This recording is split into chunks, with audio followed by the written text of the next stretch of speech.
چاند جیسے بلا تشبیہ.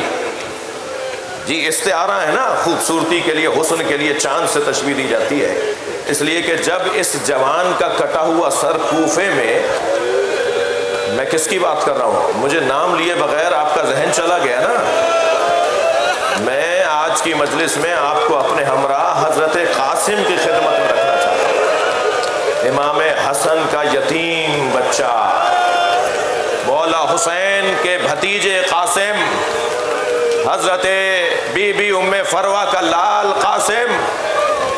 جی جب کوفے کے بازار سے نیزوں کی انیوں پر سوار سروں کو کسی نے دیکھا تو دیکھنے والے بہت تھے، مگر ایک نے کچھ لوگوں کو آواز دے کر کہا ذرا قریب آؤ، ایک اور سر میں تمہیں دکھاتا ہوں. کفلقۃ القمر مقتل کا جملہ ہے، وہ کہتا ہے آ کے دیکھو چاند کا ٹکڑا ہے. رونے والوں جو دشمن کی نگاہ میں چاند کا ٹکڑا ہو، وہ ماں کی نگاہ میں کتنا حسین ہوگا. اجرکم اللہ، اجرکم اللہ.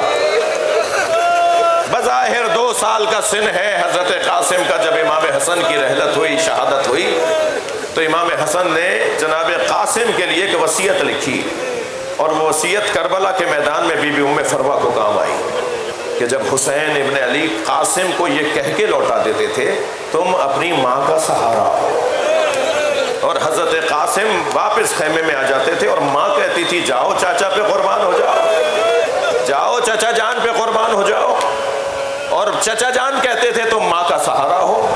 تو اس وقت امام حسن کی ایک تحریر یاد آئی. جب امام حسین کو وہ تحریر دکھائی تو پہلے تو امام نے آنکھوں سے لگایا، پھر بوسہ دیا، پھر سینے سے لگا کے کچھ دیر روتے رہے، اور پھر فرمایا عباس آؤ، علی اکبر آؤ، قاسم کو آمادہ کریں. اب جیسے کسی دولہا کو سجایا جاتا ہے، اجرکم اللہ، اجرکم اللہ، ایسے جناب قاسم کو سجایا جا رہا ہے. جس انداز سے حضرت قاسم کو امام حسین نے سجایا ہے نا میدان میں بھیجتے ہوئے، کسی جوان کو ایسے نہیں سنوارا. حضرت قاسم کے پیروں میں رکاب نہیں آ رہی تھی، رکابوں کو چھوٹا کر کے پیروں تک پہنچایا گیا. حضرت قاسم کے زرہ پوری نہیں اتر رہی تھی تو وہی کرتا پہنا دیا گیا جو کرتا حسین ابن علی چاہتے تھے، اور پھر امامہ اپنے ہاتھ سے باندھا ہے امام حسین نے، اور آدھے امامے سے جو تحت الحنک کا ٹکڑا ہوتا ہے اس سے حضرت قاسم کے چہرے پہ نقاب لگا دی. چہرے پہ شاید نقاب اس لیے لگائی کہ چہرے سے بچپنا آیا ہوتا تھا، کہیں دشمن بچہ سمجھ کے حملہ نہ کر دے. یہ جوہر شجاعت دکھائے گا تو کس کا پوتا ہے خود پتہ چل جائے گا، یہ کس کی اولاد ہے خود معلوم ہو جائے گا.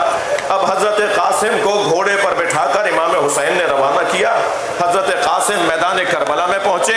ایک مرتبہ اس کم سن جوان نے کئی لوگوں کو فنار کیا، اور جو رجس پڑھ رہے تھے نا اس میں یہ للکار تھی کہ کوئی تم میں پہلوان ہو تو آئے، تم میں کوئی بدن والا بندہ ہو تو مجھ سے لڑنے کے لیے آئے.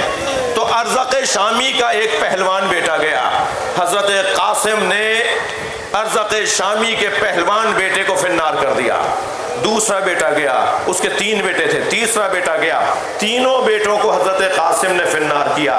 تو ارزق شامی ایک مرتبہ انگڑائی لے کر باہر آیا اور کہنے لگا اس نے میری نسل منقطع کر دی ہے، اب میں اسے مارنے جاؤں گا. اور جب میدان میں یہ اترا ہے نا حضرت قاسم سے لڑنے کے لیے تو سنیں گے حیدری شجاعت رکھنے والے قاسم نے کیا کیا، دوسرے وار میں ہی اس پہلوان کو بھی فنار کر دیا. اب قاسم میدان کربلا میں دشمن سے سنبھل نہیں رہے تھے تو چاروں طرف سے مختلف انداز سے وار شروع ہوئے کہ ایک مرتبہ آواز آئی قاسم تمہارے پیروں کا، تمہارے جوتے کا تسمہ کھل گیا ہے. بس جھک کر تسمے کو دیکھنا چاہا، سر پر گرز آ کر لگا. گھوڑا چھوڑتے ہوئے آواز دی چچا میری مدد کیجیے گا. حسین مولا اجرکم اللہ، اجرکم اللہ، حسین مولا گھوڑے پر بیٹھے اور گھوڑے کو اس تیزی سے دوڑایا اور یہ کہتے ہوئے آگے بڑھے تم نے میرے بھتیجے کو یتیم سمجھا ہے، تم نے میرے بچے کو اکیلا سمجھا ہے. دشمن یہ سمجھا کہ حسین نے حملہ کر دیا ہے. جو جہاں بیٹھا ہے اپنی آوازوں کو آزاد کرے گا. بس منظر بڑا عجیب ہے. جب حسین کو آتے دیکھا دشمن یہ سمجھا کہ حسین نے حملہ کر دیا ہے. حسین مولا سے بچنے کے لیے مشرق کے گھوڑے مغرب دوڑے, مغرب کے گھوڑے مشرق دوڑے, اور بار بار ایک آواز آتی رہی, چچا میری مدد کیجئے, چچا میری مدد کیجئے. اب جب گرد چھٹی حسین قاسم کے بدن پر پہنچے, مجھ سے بیان نہیں ہوگا رونے والوں, کیا دیکھا, لاشا پامال ہو گیا, گھوڑوں کی ٹاپوں سے بچے کا بدن, کیسے لاشا اٹھایا, بس آخری جملے, اس کا بیان مشکل ہے. مگر حسین مولا نے لاشا اٹھایا, گنج شہیدہ کی طرف آئے. دستور یہ تھا کہ جب بھی مولا حسین کوئی لاشا لے کر آتے تھے, اس شہید سے متعلق بیویاں آگے بڑھ کر استقبال کرتی تھی. ہمیشہ ایسا ہوتا تھا, جب بھی حسین لاشا لاتے تھے اس شہید کی ماں, بہن, زوجہ, بیٹی آگے بڑھ کر استقبال کرتی تھی, حسین کو سلام کرتی تھی اور کہتی تھی ہماری قربانی قبول ہو گئی. لیکن جب جناب قاسم کا لاشا لے کر آئے نا, تو ساری بیویاں تھیں, اس بچے کی ماں نہیں تھی. تو امام نے تعجب سے جناب زینب سے پوچھا, بہن زینب, بھابھی ام فروہ کہاں ہے؟ تو خبر آئی کہ جب قاسم کی شہادت کی خبر آئی تھی, کسی نے آواز دے کر کہا, جب قاسم کی شہادت کی خبر آئی تھی تو ام فروہ پشت خیمہ پر چلی گئی تھی. اب جا کے جناب زینب نے کیا دیکھا, پیشانی سجدے میں ہے اور ایک تسبیح کی آواز آ رہی ہے, یا اللہ تیرا شکر ہے تو نے میری قربانی قبول کر لی. بی بی کا سجدہ مکمل ہوا, جناب زینب کی آواز آئی, بھابھی آپ کو حسین بلا رہے ہیں. آئیں وہاں پر جہاں لاشا رکھا ہوا تھا. اللہ کسی ماں کو اپنے بچے کا ایسا لاشا نہ دکھائے, پامال لاشا.